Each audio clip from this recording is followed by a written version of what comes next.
અરવલ્લી જિલ્લાના શામળાજી તાલુકાના હિંમતપુર ગામમાં કન્યા કેળવણી અને પ્રવેશ ઉત્સવનો ભવ્ય કાર્યક્રમ યોજાયો હતો। આ કાર્યક્રમ માનનીય રાજ્ય કક્ષાના મંત્રી પી.સી. બરંડા સાહેબના વરદ હસ્તે યોજાયો હતો। કાર્યક્રમમાં તાલુકા પ્રાથમિક શિક્ષણ અધિકારી, શાળાના આચાર્ય, શિક્ષકગણ તેમજ ગામના અગ્રણીઓ હાજર રહ્યા હતા।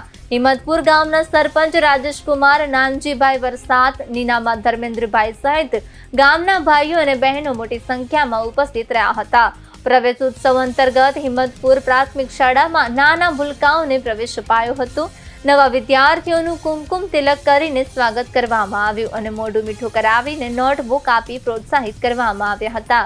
આ પ્રસંગે મંત્રી બારંડા સાહેબે શિક્ષકના મહત્વ અંગે માર્ગદર્શન આપ્યું હતું। તેમણે જણાવ્યું હતું કે આજના સમયમાં ગુણવત્તાસભર શિક્ષણ ખૂબ જ જરૂરી છે અને રાજ્ય સરકાર દ્વારા સરકારી શાળાઓમાં ઉત્તમ અને ક્વોલિટી શિક્ષણ આપવામાં આવી રહ્યું છે। કાર્યક્રમ આનંદ અને ઉત્સાહભેર પૂર્ણ થયો હતો।